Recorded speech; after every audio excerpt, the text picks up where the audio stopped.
नमस्कार दोस्तों, आप सभी भक्तजनों को विजयादशमी पर्व की बहुत बहुत शुभकामनाएं। आज इस शुभ अवसर पर सुनिए विजयादशमी के दिन सुनी जाने वाली कुछ प्रमुख कथाएं। कथा सुनकर कमेंट बॉक्स में जय श्री राम जरूर लिखिएगा। प्राचीन कथा के अनुसार भगवान श्री राम, माता सीता और भगवान लक्ष्मण जी वनवास को जा रहे थे। उस समय भगवान श्री राम ने थोड़ी देर विश्राम करने का निश्चय किया। तब जहाँ पर भगवान विश्राम कर रहे थे वहीं पास में ही एक बुढ़िया रहती थी। भगवान श्री राम, लक्ष्मण जी और सीता माता जी उस बुढ़िया के घर गए। उस समय बुढ़िया सूत काट रही थी।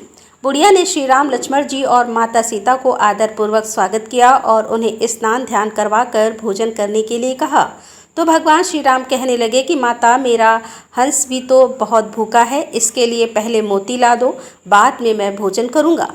यह सुनकर बुढ़िया तो बहुत परेशान हो गई, लेकिन बुढ़िया अपने घर आए हुए मेहमानों का निरादर नहीं करना चाहती थी। इसी वजह से वह दौड़ते दौड़ते अपने नगर के राजा के पास गई और उससे उधार में मोती देने को कहा। बुढ़िया की हैसियत नहीं थी कि राजा को मोती लौटा सके, लेकिन फिर भी बुढ़िया पर तरस खाकर राजा ने उसे मोती दे दिया। बुढ़िया बड़ी खुश हुई और दौड़ते हुए वह घर पर पहुंची और उस मोती को लाकर उसने भगवान श्री राम के हंस को खिला दिया। हंस को खाना खिलाने के बाद बुढ़िया ने भगवान श्री राम को भी भोजन कराया। भोजन करने के बाद भगवान श्री राम जाते समय बुढ़िया के आंगन में एक मोती का पेड़ लगाया। जब पेड़ बड़ा हो गया तो उसमें बहुत सारे मोती लगने लगे, लेकिन बुढ़िया को तो इन मोतियों के बारे में कुछ भी पता नहीं था। और जब उधर पेड़ से मोती गिरते तो उसकी पड़ोसन आकर उन्हें उठाकर ले जाया करती। एक दिन की बात है कि बुढ़िया उसी पेड़ के नीचे बैठकर सूत काट रही थी। तभी पेड़ से एक मोती गिरा। बुढ़िया ने तुरंत वह मोती उठा लिया और उसे राजा के पास ले गई। बुढ़िया के पास इतने सारे मोती देखकर राजा को हैरानी हुई। राजा ने बुढ़िया से पूछा कि तुम्हारे पास इतने मोती कहाँ से आए हैं। तब बुढ़िया ने अपने राजा को बताया कि उसके आंगन में एक मोती का पेड़ है। यह सुनकर राजा ने तुरंत उस पेड़ को अपने आंगन में लगवा दिया। लेकिन भगवान श्री राम की कृपा से राजा के आंगन में लगे हुए मोती के पेड़ में मोती की बजाय अब कांटे लगने लगे। और एक दिन उसी पेड़ का एक कांटा रानी के पैर में चुभ गया। रानी के पैर में कांटा चुभने के बाद उन्हें बहुत पीड़ा हुई। वह चिल्लाते चिल्लाते राजा के पास गई। यह देखकर राजा ने उस पेड़ को फिर से बुढ़िया के आंगन में लगवा दिया। भगवान श्री राम की कृपा से पेड़ में फिर से मोती लगने लगे। जब जब पेड़ से मोती गिरते तो बुढ़िया उन्हें उठाकर प्रभु के प्रसाद के रूप में सभी को बांट दिया करती थी। श्री वाल्मीकि रामायण में बताया गया है कि रावण पुलस्त्य मुनि के पुत्र महर्षि विश्वा और राक्षसी कैकसई का पुत्र था। रावण के जन्म की कहानी आरंभ होती है समुद्र मंथन से। समुद्र मंथन से निकलने वाले अमृत को पीकर जब देवतागण राक्षस गणों से अधिक शक्तिशाली हो गए और हर युद्ध में उन्हें पराजित करने लगे तो राक्षसों को चिंता होने लगी। इस तरह तो उनके समूचे कुल का नाश हो जाएगा और राक्षसों के साम्राज्य का अंत हो जाएगा। तब सर्वसम्मति से राक्षसों के बीच में इस बात पर सहमत बनी कि राक्षसों की पुत्री ऐसे शक्तिशाली पुरुष को जन्म दे जो ब्राह्मण भी हो और राक्षसों के कहने पर देवताओं के साथ युद्ध करके उन्हें हरा भी सके। मन में यही विचार लिए राक्षस राज सुभाली अपनी पुत्री कैकसी के पास पहुंचा और उससे कहा, पुत्री, अब तुम विवाह योग्य हो चुकी हो और मेरे भय के कारण कोई सुयोग तुम्हारा हाथ मांगने मेरे पास नहीं आता। इसीलिए मैं चाहता हूँ कि तुम राक्षस वंश के कल्याण के लिए महापराक्रमी ऋषि विश्वा से विवाह करो और एक तेजस्वी और पराक्रमी बालक को जन्म दो। कैकसी ने अपने कर्तव्य का पालन किया। अपने पिता से आज्ञा लेकर वह ऋषि विश्वा से मिलने के लिए पाताल लोक से पृथ्वी लोक को निकल पड़ी। पृथ्वी लोक तक पहुंचते पहुंचते कैकसी को काफ़ी समय लग गया और इसी कारण वह शाम को जब दोनों वक्त मिले ऋषि विश्वा के आश्रम पर पहुंची। यहाँ आकर कैकसी ने ऋषि विश्वा को चरण स्पर्श किया और फिर अपने मन की इच्छा उन्हें बताई। कैकसी की बातों को सुनकर ऋषि विश्वा उससे विवाह करने को तैयार हो गए, लेकिन साथ ही उन्होंने कैकसी से यह बात भी कही कि तुम शाम की वेला में मेरे पास आई हो, इसीलिए मेरे पुत्र क्रूर और बुरे कर्म करने वाले होंगे और उनकी शक्ल भी राक्षसों जैसी होगी, लेकिन मेरा तीसरा पुत्र मेरी तरह धर्मात्मा होगा। और फिर इस तरह ऋषि विश्वा और कैकसी ने रावण, कुंभकर्ण और पुत्री शूर्पणखा को जन्म दिया। सबसे आखिर में और तीसरे पुत्र के रूप में धर्मात्मा विभीषण का जन्म हुआ। लंका का राजा रावण अत्यंत शक्तिशाली और विद्वान था। उसे शिव भक्त, वेदों का ज्ञाता और महान योद्धा भी माना जाता था, लेकिन वह अत्यधिक अहंकारी और दुराचारी हो गया था। उसकी बहन सूर्पनखा का अपमान भी श्री राम और लक्ष्मण जी ने किया था, जिसके बदला लेने के लिए उद्देश्य से रावण ने छल पूर्वक भगवान श्री राम की पत्नी सीता जी का अपहरण कर लिया और उन्हें वह लंका में ले गया।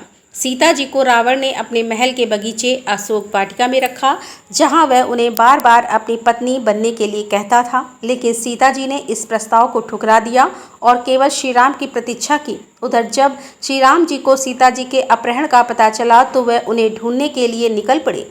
रास्ते में उन्हें हनुमान जी और सुग्रीव जी जैसे मित्र मिले, जिनकी सहायता से श्री राम ने वानर सेना का निर्माण किया। हनुमान जी ने लंका जाकर सीता जी का पता लगाया और फिर श्री राम और उनकी वानर सेना समुद्र पार करके लंका की ओर बढ़ी। समुद्र पर राम सेतु का निर्माण कर श्री राम, लक्ष्मण और वानर सेना लंका पहुंची, जहां रावण से युद्ध आरंभ हुआ। लंका पहुंचने के बाद राम और रावण की सेना के बीच में भयंकर युद्ध शुरू हो गया। इस युद्ध में रावण की ओर से उसके शक्तिशाली भाई कुंभकर्ण, पुत्र मेघनाद और लंका के अन्य योद्धा लड़े, जबकि श्री राम की ओर से हनुमान, लक्ष्मण, सुग्रीव, अंगद और वानर सेना थी। युद्ध में श्री राम के भाई लक्ष्मण जी गंभीर रूप से घायल हो गए थे, लेकिन हनुमान जी संजीवनी बूटी लेकर उन्हें बचा लाए। कुंभकर्ण, जो एक अत्यंत शक्तिशाली राक्षस था, उसे रावण ने जगाकर युद्ध में भेजा। वह अपनी विशालकाय काया से युद्ध के मैदान में आतंक मचाने लगा, लेकिन आखिरकार वह भी श्री राम के हाथों मारा गया। इसके बाद रावण का पुत्र मेघनाद, जो अत्यधिक मायावी था और देवताओं को भी हराने की सामर्थ्य रखता था, वह युद्ध में उतरा और मेघनाद ने अपनी मायावी शक्तियों से लक्ष्मण को गंभीर रूप से घायल कर दिया, लेकिन लक्ष्मण अंततः उसकी छलपूर्ण चालों को विफल कर उसे मार गिराते हैं। जब रावण के सभी योद्धा मारे गए तब वह स्वयं युद्ध के लिए मैदान में उतरा। रावण के पास अद्वितीय शक्तियां थीं, उसके 10 सिर और 20 भुजाएं उसे अजय बनाते थे। श्री राम और रावण के बीच भयंकर युद्ध आरंभ हुआ। रावण बार बार अपनी शक्तियों का प्रयोग करता, लेकिन भगवान राम उसके हर प्रहार को विफल कर देते। रावण के पास अमृतत्व का वरदान था, जिसके कारण उसे मार पाना आसान नहीं था। तब रावण का छोटा भाई विभीषण, जो धर्म के मार्ग पर चलते थे, उन्होंने श्री राम की सहायता की। विभीषण ने श्री राम को बताया कि रावण को केवल उसकी नाभि में स्थित अमृत कुंड को नष्ट करके ही मारा जा सकता है। यह सुनकर भगवान श्री राम ने अपनी अमोघ शक्ति ब्रह्मास्त्र का प्रयोग किया और रावण की नाभि पर प्रहार किया, जिससे उसका अमृत कुंड नष्ट हो गया और इस प्रकार रावण मृत्यु को प्राप्त हुआ। रावण के मरते ही युद्ध समाप्त हो गया और लंका पर श्री राम की विजय हुई। तब राम ने रावण का विधिवत अंतिम संस्कार करवाया, जिससे यह संदेश दिया कि बुराई पर जीत के बाद भी पराजित का सम्मान करना चाहिए। इसके बाद श्री राम ने सीता जी को बंधन मुक्त कराया और फिर विभीषण को लंका का राजा बनाया। रावण का अंत बुराई, अधर्म, अहंकार और अत्याचार के नाश का प्रतीक बन गया और रावण का वध हमें यह सिखाता है कि चाहे व्यक्ति कितना भी शक्तिशाली, ज्ञानी या विद्वान हो, अगर वह अपने अहंकार और अधर्म के कारण गलत मार्ग पर चलता है तो अंततः उसका पतन निश्चित है। श्री राम ने रावण का वध करके यह संदेश दिया कि सत्य और धर्म की हमेशा जीत होती है। यह कहानी हमें जीवन में नैतिकता, धर्म और कर्तव्य पालन की शिक्षा देती है। रावण का वध बुराई पर अच्छाई की विजय का प्रतीक बन गया और इसी कारण से हर वर्ष दशहरे के दिन रावण के पुतले का दहन कर इस दिन को विजयादशमी के रूप में मनाया जाने लगा। यह थी रावण वध की कथा। प्रिय श्रोताओं, अब आपको सुनाते हैं एक ऐसी सुंदर कथा जिसे सुनने के बाद आप भी भाव विभोर हुए बिना नहीं रह पाएंगे, क्योंकि यह कथा तब की है जब भगवान श्री राम का जन्म हुआ था। एक बार भगवान शिव देवी पार्वती के साथ कैलाश पर्वत पर बैठे हुए थे और वार्तालाप कर रहे थे। बीच वार्तालाप में ही भगवान शिव ने माता पार्वती को अपनी एक चोरी के बारे में बताया, जिसमें वह एक मदारी का रूप धरकर काकभुसुंडी जी को जमूरा बनाकर रामलला के दर्शन करने के लिए दशरथ जी के महल अयोध्या गए थे, परंतु असफल रहे। ऐसा इसलिए क्योंकि राम जी के जन्मोत्सव के बाद अयोध्या नगरी में हर कोई भगवान राम के एक बार दर्शन करना चाहता था। रामलला के दर्शन करने के लिए अयोध्या नगरी में राजा दशरथ के महल में इतनी भीड़ थी कि पाँव नहीं सुझाता था। सब लोग एक दूसरे के ऊपर गिरे पड़े जा रहे थे, कोशिश कर रहे थे कि किसी तरह से भी एक बार बस रामलला के दर्शन कर लें। भगवान शिव ने भी दर्शन करने का प्रयास किया और वे एक मदारी का रूप धरकर पहुंच गए। दर्शन करने। तब भगवान शिव कहते हैं कि उस समय तो मैं दर्शन करने में असफल रहा, लेकिन मैं भी हार मानने वाला नहीं था। उसके बाद मैं एक ज्योतिषी का रूप धरकर रामलला के दर्शन करने का सौभाग्य प्राप्त कर सका। भगवान शिव ने रामलला के दर्शन तो कर लिए, लेकिन इस विषय में उन्होंने कैलाश पर्वत पर विराजमान देवी पार्वती को कुछ भी नहीं बताया था। वे उन्हें बिना बताए ही चुपके से राम जी के दर्शन करने पहुंच गए थे। इसी विषय में भगवान शिव देवी पार्वती से बता रहे हैं कि एक बार की बात है कि भगवान शिव और माता पार्वती कैलाश पर्वत पर बैठे हरि नाम संकीर्तन कर रहे थे। उसी समय भगवान शिव ने माता पार्वती से कहा कि देवी, आज मैं आपको अपनी एक चोरी के बारे में बताना चाहता हूँ। यह सुनकर पार्वती जी को बड़ा अजीब लगा और फिर वह बोल पड़ी कि आपने चोरी की, परंतु प्रभु, आपको चोरी करने की क्या आवश्यकता पड़ गई? आपको तो जो कुछ चाहिए वह आप अपने आप ही ले सकते हैं। यह सुनकर भगवान शिव मुस्कुराए और बोले, हाँ, मैंने चोरी की है, लेकिन यह बात आज तक किसी को नहीं पता कि जब भगवान राम बाल रूप में अयोध्या जी में प्रकट हुए थे, तब हम और काकभुसुंडी जी मनुष्य का शरीर बनाकर उनके दर्शन करने के लिए गए थे। भगवान शिव ने मदारी का वेश बनाया और काकभुसुंडी जी बन गए जमुरे। दोनों अपना खेल दिखाते हुए राजा दशरथ जी के महल में पहुंचे।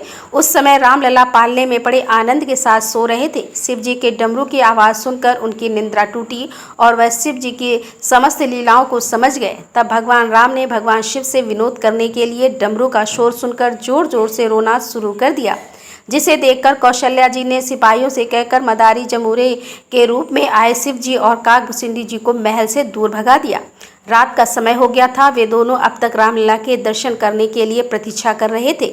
अब तो दोनों सरयू जी के घाट पर आ गए। तब काकभुसुंडी जी ने भगवान शिव से आगे की योजना पूछी। काकभुसुंडी जी ने पूछा कि महादेव, कहिए, अब की बार तो हम असफल हो गए, अब किस तरह से हमें रामलला के दर्शन करने होंगे? अब आगे का उपाय बताइए कि आगे हमें क्या करना है। तो भगवान शिव ने कहा कि अब कल देखेंगे। अगला दिन हुआ। सारी रात सोने ने सरयू नदी के तट पर ऐसे ही जागते बिता दी। अगला दिन हुआ तो भगवान शिव ने ज्योतिषी का रूप बनाया और काकभुसुंडी जी बन गए उनके चेले। अब वे दोबारा दशरथ जी के महल में पहुंचे और लोगों को उनका भविष्य बताने लगे। अभी वे सब महल के बाहर ही खड़े हुए थे और लोगों को बुला बुलाकर उनका भविष्य बता रहे थे। तब शिव जी ने महल की एक दासी को अपने बच्चे के साथ वहां से जाते देखा और काकभुसुंडी जी को उसे बुलाने का इशारा किया। ज्योतिषी की तारीफ करके काकभुसुंडी जी दासी को उसके बच्चे का हाथ दिखाने के लिए शिव जी के पास ले आए। अब देखिए काकभुसुंडी जी कैसे भगवान शिव का सहयोग कर रहे हैं, कैसे उनके बढ़ चढ़कर तारीफों कर रहे हैं कि यह कितने बड़े ज्योतिषी हैं। सब लोग आइए और अपना हाथ दिखाकर अपना भविष्य जानिए। तब काकभुसुंडी जी दासी को उसके बच्चे का हाथ दिखाने के लिए शिव जी के पास ले आए। ज्योतिषी बने शिव जी ने उस बालक का एकदम सटीक भविष्य बता दिया। बताते भी क्यों ना, भगवान शिव तो अंतर्यामी हैं, सब कुछ जानते हैं और जब कोई ज्योतिषी हाथ देखकर भविष्य बताते हैं तो कुछ न कुछ दक्षिणा तो उन्हें देनी ही पड़ती है। जब दासी ने शिव जी से कहा कि बताइए आपको दक्षिणा में क्या चाहिए, तो भगवान शिव ने दक्षिणा में बस यही मांगा कि बस किसी तरह से हमें राजमहल में प्रवेश दिलवा दो। दासी राजमाता कौशल्या के पास जाकर उन ज्योतिषियों की खूब तारीफें करने लगी। इतनी तारीफ की कि तारीफों सुनकर माता कौशल्या के मन में भी अपने रामलला का भविष्य पूछने की इच्छा उत्पन्न हो गई और उन्होंने ज्योतिषी को महल में अंदर आने का आदेश दे दिया। माता कौशल्या ने ज्योतिषी के चरण स्पर्श कर आरती की, फिर उन्हें स्वादिष्ट भोजन आदि कराया। उसके बाद चारों राजकुमारों राम, लक्ष्मण, भरत, शत्रुघ्न को भी ज्योतिषी रूपी शिव जी के चरण स्पर्श कराए। भगवान शिव राम जी का दर्शन पाते ही इतने प्रसन्न हुए कि उन्हें देखते ही समाधि में चले गए। एकदम मौन के मौन रह गए। जो हाथ जहाँ था वहीं रुका रह गया। आंखें पलक झपकाता भूल गईं और तो और भगवान शिव तो अपनी सांस रोककर खड़े ही रह गए। बहुत सारा समय ऐसे ही बीत गया। अब यह सारी स्थिति देखकर माता कौशल्या बड़ी परेशान हो गई। तब भगवान श्री राम ने अपनी लीला से सारी स्थिति को संभाला। सोचने लगे कि कहीं ऐसा ना हो कि माता कौशल्या को मेरे भगवान होने की बात पता चल जाए। अगर मेरी मैया को यह बात पता चल गई तब तो वह मुझे एक भगवान की तरह से ही मेरा ध्यान रखेंगी।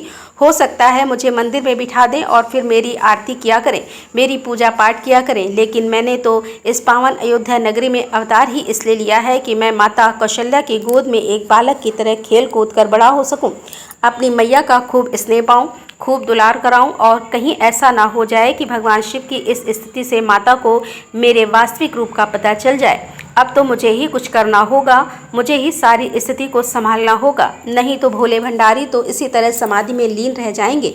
तब भगवान शिव ने, जो कि शिशु रूपधारी थे, जोर जोर से रोना शुरू कर दिया।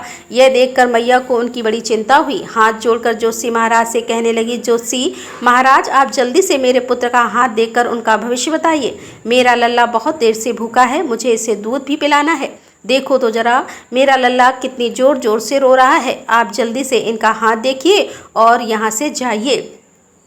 माता कौशल्या की आवाज़ सुनकर भगवान शिव वापस अपने स्वरूप में लौटे। उनकी समाधि भंग हो गई और फिर किसी तरह से जोशी बने भगवान शिव ने भगवान राम का भविष्य बताया और वहां से विदा ली।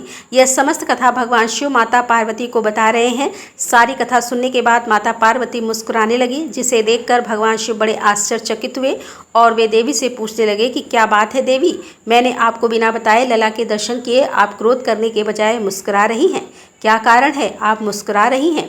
तब माता पार्वती जी ने उत्तर दिया, नाथ अगर महल की दासी ना आई होती तो क्या आप अयोध्या नगरी के उस पावन महल में प्रवेश कर पाते? देवी पार्वती की आवाज़ सुनकर भगवान शिव कुछ सोच में पड़ गए। तब देवी पार्वती जी ने ही आगे उत्तर दिया कि नाथ अगर महल की दासी नहीं आई होती तो आप उस दिन महल में प्रवेश नहीं कर पाते।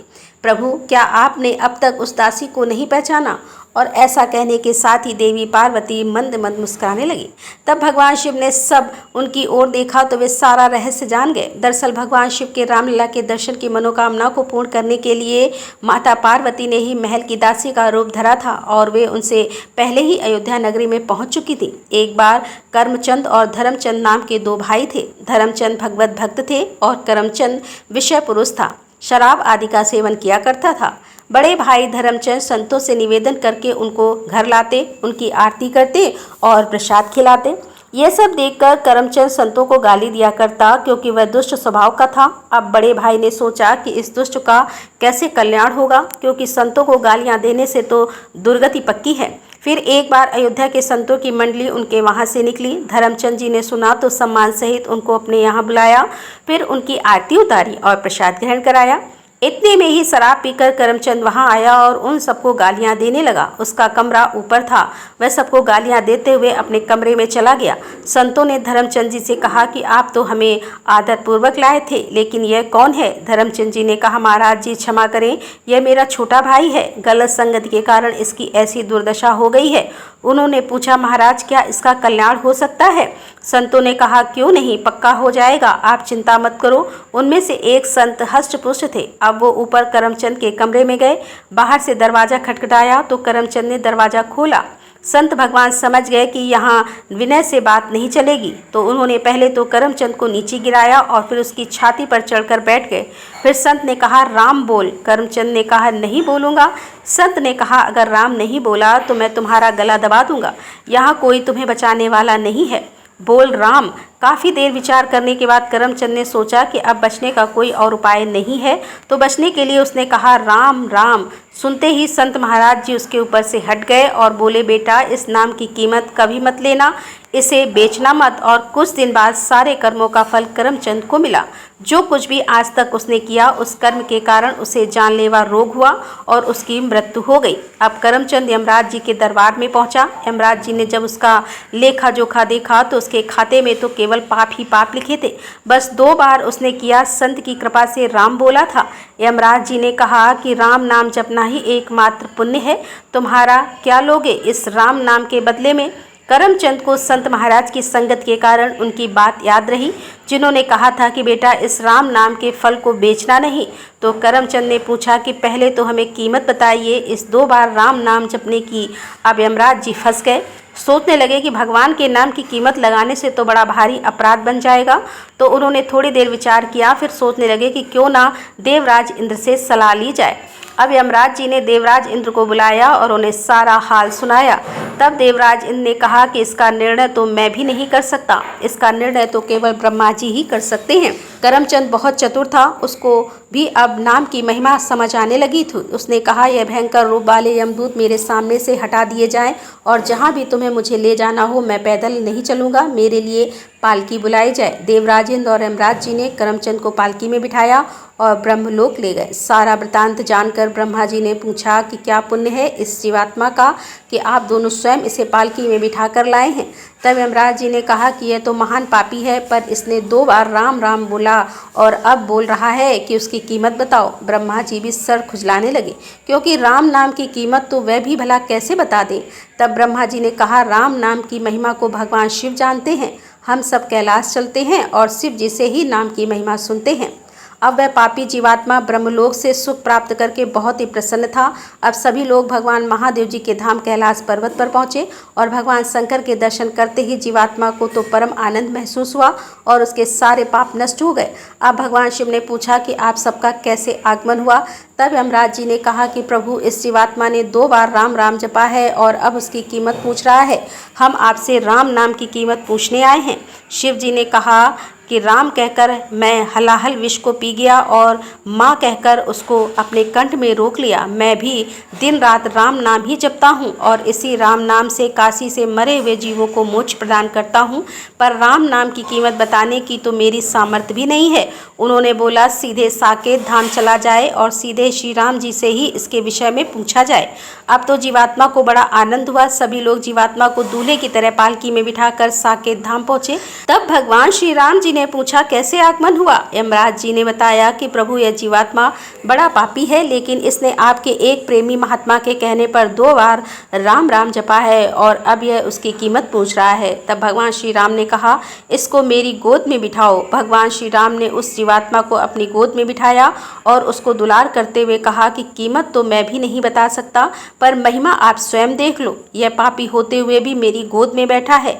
राम नाम की महिमा देखो कि शराब पीने वाला कुमारगामी जीव जो संत द्रोह करता था, एक संत महाराज की अहेतु की कृपा से उसने अपने जीवन में केवल 2 बार ही राम नाम जपा, तो खुद श्री राम जी ने उसे अपनी गोद में बिठाया और दुलार कर रहे हैं। इसीलिए कभी इस बात पर संदेह नहीं करना चाहिए कि 2-4 बार नाम जपने से भगवान की प्राप्ति हो जाएगी। क्या नहीं होगी? एक ही नाम काफ़ी है भगवान, एक ही नाम काफ़ी है भगवत प्राप्ति कराने के लिए। अगर नाम जप के साथ कोई अपराध ना बने तो प्रभु के नाम में रस आ जाएगा। उसका स्वाद लेकर आप प्रभु को अपने अधीन कर सकते हैं। नाम जप से आपको प्रभु की लीलाओं में प्रवेश करने और उनके श्री अंग की सेवा करने का सौभाग्य भी प्राप्त हो सकता है। प्रिय श्रोताओं, अब हम सभी मिलकर श्री राम रक्षा स्तोत्र का हिंदी पाठ सुनेंगे। राम रक्षा स्तोत्र ऋषि कौशिक के द्वारा रचित एक ऐसी रचना है जिसमें श्री राम की भक्ति के साथ ही भक्तों की पूर्ण रूप से रक्षा करने की कामना की गई है। इसीलिए इस स्रोत का पाठ सभी प्रकार की बाधाओं और शत्रुओं की रक्षा के लिए किया जाता है। इस स्रोत का पाठ 9 ग्रहों के कुप्रभाव से रक्षा के लिए भी किया जाता है। वैसे तो इस पाठ को प्रतिदिन ही करना चाहिए, लेकिन गुरुवार, एकादशी और विजयादशमी के दिन इस पाठ को करने से विशेष लाभ मिलता है। श्री राम रक्षा स्तोत्र के पाठ से मनुष्य भय मुक्त होता है। उच्चारण से मनुष्य की वाणी शुद्ध होती है। श्री राम रक्षा स्तोत्र के पाठ से बच्चों को लगी बुरी नज़र दूर हो जाती है। वास्तु में होने वाली नकारात्मक ऊर्जा और वास्तु के सभी दोष दूर हो जाते हैं। तो आइए हम सभी मिलकर श्री राम रक्षा स्तोत्र का पाठ का हिंदी अनुवाद सुने। इस श्री राम रक्षा स्तोत्र मंत्र के रचयिता बुद्ध कौशिक ऋषि हैं। माता सीता और श्री रामचंद्र जी देवता हैं और अनुष्ट छंद है और माँ सीता शक्ति हैं। श्री हनुमान जी की कीलक है तथा श्री रामचंद्र जी की प्रसन्नता के लिए श्री राम रक्षा स्तोत्र के जप में विनियोग किया जाता है। जो धनुष बाण धारक किए हुए हैं, बुद्ध पदासन की मुद्रा में विराजित हैं और पीताम्बर पहने हुए हैं, जिनके नेत्र कमल दलों से भी सुंदर हैं। जो प्रसन्न चित्त हैं, जिनके नेत्र बाईं ओर अंक अर्थात गोद में बैठी हुई सीता जी के मुख कमल से मिले हुए हैं और जिनका रंग बादलों की तरह श्याम है, उन अजान बाहु विभिन्न आभूषणों से विभूषित जटाधारी श्री राम का मैं ध्यान करता हूँ। ऐसे प्रभु श्री राम जी का ध्यान राग रक्षा स्तोत्र के पूर्व हमें करना ही है। श्री रघुनाथ जी का चरित्र 900 कोटि के विस्तार वाला है। इस चरित्र का एक महापातों का नाश करने वाला है। नील कमल के समान श्याम वर्ण वाले कमल जैसे नेत्र वाले जटाओं के मुकुट से सुशोभित जानकी जी और लक्ष्मण जी के सहित ऐसे भगवान श्री राम का मैं ध्यान करता हूँ। जो अजन्मे हैं अर्थात जिनका जन्म ना हुआ हो, जो स्वयं प्रकट हुए हों, जो सर्वव्यापक अर्थात सभी जगह व्याप्त हो, हाथों में खड़ग तर धनुष बाण धारण किए राक्षसों के संहार तथा अपनी लीलाओं से जगत की रक्षा हेतु अवतरित श्री राम का मैं ध्यान करता हूँ। मैं सभी कामनाओं की पूर्ति करने वाले और समस्त पापों का नाश करने वाले श्री राम रक्षा स्रोत का पाठ करता हूँ। हे राघव मेरे सिर की रक्षा करें, हे दशरथ के पुत्र मेरे ललाट की रक्षा करें, हे कौशल्या के पुत्र श्री राम मेरे नेत्रों की रक्षा करें, हे विश्वामित्र के प्रिय राघव मेरे कानों की रक्षा करें, यज्ञ रक्षक श्री राम मेरे प्राण अर्थात नाक की रक्षा करें, हे सुमित्रा के वत्सल रघुपति मेरे मुख की रक्षा करें, सर्व विद्या को धारण करने वाले श्री राम मेरी जीवा अर्थात वाणी की रक्षा करें, भरत ने जिन्हें वंदन किया है ऐसे श्री राम मेरे कंठ की रक्षा करें, दिव्य अस्त्र जिनके कंधों पर है ऐसे रघुपति श्री राम मेरे कंधों की रक्षा करें, और जिन्हें महादेव जी का धनुष तोड़ा ऐसे भगवान श्री राम मेरी भुजाओं की रक्षा करें, सीतापति श्री राम मेरे हाथों की रक्षा करें, और जमत अग्नि ऋषि के पुत्र परशुराम को जीतने वाले श्री राम मेरे हृदय की रक्षा करें, खर नामक राक्षस का वध करने वाले प्रभु श्री राम मेरे शरीर के मध्य भाग की रक्षा करें, और जामवंत को आश्रय देने वाले भगवान श्री राम मेरे नाभि की रक्षा करें। सुग्रीव के स्वामी मेरे श्री राम मेरी कमर की रक्षा करें, हनुमान के प्रभु तथा राक्षस कुल का विनाश करने वाले रघुकुल में श्रेष्ठ भगवान श्री राम मेरी हड्डियों की रक्षा करें, सागर पर सेतु बांधने वाले श्री राम मेरे दोनों घुटनों की रक्षा करें, दशानन रावण का वध करने वाले भगवान श्री राम मेरे दोनों जंघाओं की रक्षा करें, विभीषण को ऐश्वर्य और लंका का राज प्रदान करने वाले श्री राम मेरे संपूर्ण शरीर की रक्षा करें। शुभ कार्य करने वाला जो भक्त भक्ति और श्रद्धा के साथ श्री राम के बल से संयुक्त होकर स्तोत्र का पाठ करता है वह दीर्घायु सुखी पुत्रवान विजय और विनयशील हो जाता है। जो जीव पाताल पृथ्वी और आकाश में विचरते रहते हैं अथवा छत वेश में घूमते रहते हैं वे श्री राम नाम से सुरक्षित मनुष्य को देख भी नहीं पाते। श्री राम भद्र तथा श्री रामचंद्र आदि नामों का स्मरण करने वाला श्री राम का भक्त पापों में लिप्त नहीं होता। इतना ही नहीं वह अवश्य भोग और मोक्ष दोनों को प्राप्त करता है। जो संसार पर विजय करने वाले मंत्र श्री राम नाम से सुरक्षित इस स्रोत को कंठस्थ यानी याद कर लेता है उसे संपूर्ण सिद्धियां प्राप्त हो जाती हैं। जो मनुष्य वज्र पंजर नामक श्री राम रक्षा कवच का स्मरण करता है उसकी आज्ञा का कहीं भी उल्लंघन नहीं होता तथा उसे सदैव विजय और मंगल की ही प्राप्ति होती है। यह कहा गया है कि राम रक्षा स्रोत ही रक्षा कवच है। भगवान शंकर ने स्वप्न में इस श्री राम रक्षा स्रोत का आदेश बुद्ध कौशिकी ऋषि को दिया था। उन्होंने प्रातःकाल जागने पर उसे वैसा ही लिख दिया। प्रभु राम जो कल्प वृक्षों के बाग के समान विश्राम देने वाले हैं, जो समस्त विपत्तियों को दूर करने वाले हैं और जो तीनों लोकों में सुंदर हैं, वही श्री राम हमारे प्रभु हैं। जो युवा सुंदर सुकुमार महाबली और कमल के समान विशाल नेत्रों वाले हैं, मुनियों के समान वस्त्र और काले मृग का चर्म धारण करते हैं और महाबली अर्थात बहुत ही बलवान हैं। इस बल के साथ ही उन्होंने राक्षसों का वध किया था। जो फल और कंद का आहार ग्रहण करते हैं, जो संयमी तपस्वी और ब्रह्मचारी हैं, वे दशरथ के पुत्र श्री राम लक्ष्मण दोनों भाई हमारी रक्षा करें। ऐसे महाबली रघुश्रेष्ठ समस्त प्राणियों के शरणदाता सभी धनुषधारियों में श्रेष्ठ राक्षस कुल का विनाश करने वाले श्री राम हमारी रक्षा करें। धनुष संधान किए हुए बाण का स्पर्श करते हुए अक्षय बाणों से उक्त तोहर धारण किए श्री राम और लक्ष्मण मेरी रक्षा के लिए मेरे मार्ग में आगे चले। हमेशा तत्पर कवचधारी हाथ में खड्ग तथा धनुष बाण धारण करने वाले भगवान श्री राम लक्ष्मण सहित आगे आगे चलकर हमारी रक्षा करें। भगवान शिव का कथन है कि ऐसे आनंददायक दशरथ के पुत्र श्री लक्ष्मण जी जिनके सेवक हैं, ऐसे श्री राम बलवान का कुत्स महापुरुष पूर्ण ब्रह्मा कौशल्या के पुत्र रघुकुल में श्रेष्ठ हैं। वेद शास्त्रों के ज्ञानी यज्ञों के स्वामी पुराणों में पुरुषोत्तम जानकी जी के प्रिय श्रीमान और अतुलनीय पराक्रमी श्री राम हैं। ऐसे विभिन्न नामों का नित्य श्रद्धापूर्वक जप करने वाले को निश्चित रूप से अश्वमेघ यज्ञ से भी अधिक फल प्राप्त होता है।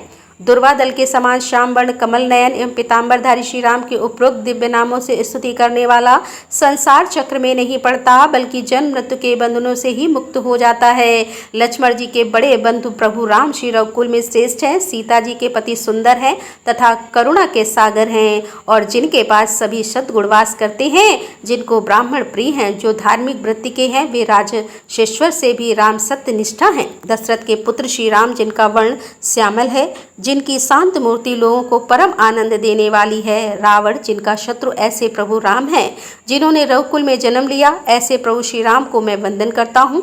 श्री रामचंद्र जी श्री रामचंद्र विधाता स्वरूप श्री रघुनाथ ऐसे जिनके नाम है, उन सीता जी के स्वामी श्री रामचंद्र जी को मैं वंदन करता हूँ। हे रघुनंदन श्री राम, हे भरत के अग्रज अर्थात ज्येष्ठ बंधु भगवान राम के रणधीर मर्यादा पुरुषोत्तम श्री राम, आप मुझे शरण दीजिए। मैं एकाग्र मन से श्री राम जी के चरणों का स्मरण और वाणी से गुणगान करता हूँ। वाणी द्वारा और पूरी श्रद्धा के साथ भगवान श्री रामचंद्र जी के चरणों में प्रणाम करता हुआ मैं उनके चरणों की शरण लेता हूँ। श्री राम मेरे माता, मेरे पिता, मेरे स्वामी और मेरे सखा हैं। इस प्रकार दयालु श्री राम मेरे सर्वस्व हैं। उनके सिवा मैं दूसरे किसी को नहीं जानता। जिनके दाईं ओर लक्ष्मण जी, बाईं ओर जनक, कन्या जानकी जी और सामने हनुमान जी विराजमान हैं, मैं उन्हीं रघुनाथ जी की वंदन करता हूँ।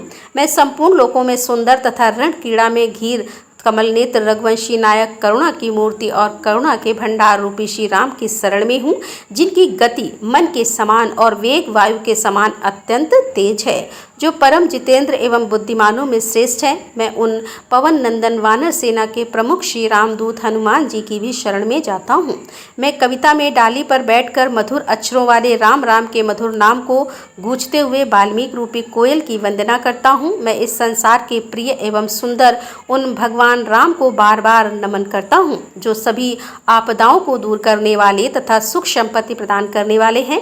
राम राम का जप करने से मनुष्य के सभी कष्ट समाप्त हो जाते हैं, वह समस्त सुख संपत्ति तथा ऐश्वर्य प्राप्त कर लेता है। राम राम की गर्जना से यमदूत सदा भयभीत रहते हैं। राजाओं में से श्री राम सदा विजय को प्राप्त करते हैं। मैं सीतापति भगवान श्री राम का भजन करता हूँ। संपूर्ण राक्षस सेना का नाश करने वाले श्री राम को मैं नमस्कार करता हूँ। श्री राम के समान अन्य कोई आश्रयदाता नहीं है। मैं उन शरणागत वत्सल का दास हूँ। मैं सदा शिव श्री राम में ही लीन रहूँ। हे श्री राम, आप मेरा उद्धार करें। यहाँ शिव जी माता पार्वती जी से कह रहे हैं कि हे सुमुखी, राम नाम विष्णु सहस्त्र नाम के ही समान है। मैं सदा राम का स्तवन करता हूँ और राम नाम में ही रमण करता हूँ। श्री राम रक्षा स्त्रोत के पाठ से मनुष्य के सारे काम स्वतः सिद्ध हो जाते हैं। इससे मनुष्य के पूर्व कृत्य पाप नष्ट हो जाते हैं। इसके उत्पत्ति के बारे में कहा जाता है कि स्वयं महादेव ने इसका सबसे पहले पाठ किया था। भगवान शंकर ने बुद्ध कौशिकी नामक ऋषि से स्वप्न में आकर यह स्रोत सुनाया था, जिसके बाद ऋषि ने प्रातः काल उठकर इसे लिख दिया था। श्री राम रक्षा स्त्रोत के पाठ से मंगल का कुप्रभाव समाप्त हो जाता है और इस स्रोत के पाठ से प्रभु श्री राम के साथ पवन पुत्र हनुमान जी भी प्रसन्न हो जाते हैं। श्री राम रक्षा स्रोत पाठ संपूर्ण हुआ। सभी प्रेम से बोलिए सियापति रामचंद्र की जय, पवन सुत हनुमान की जय।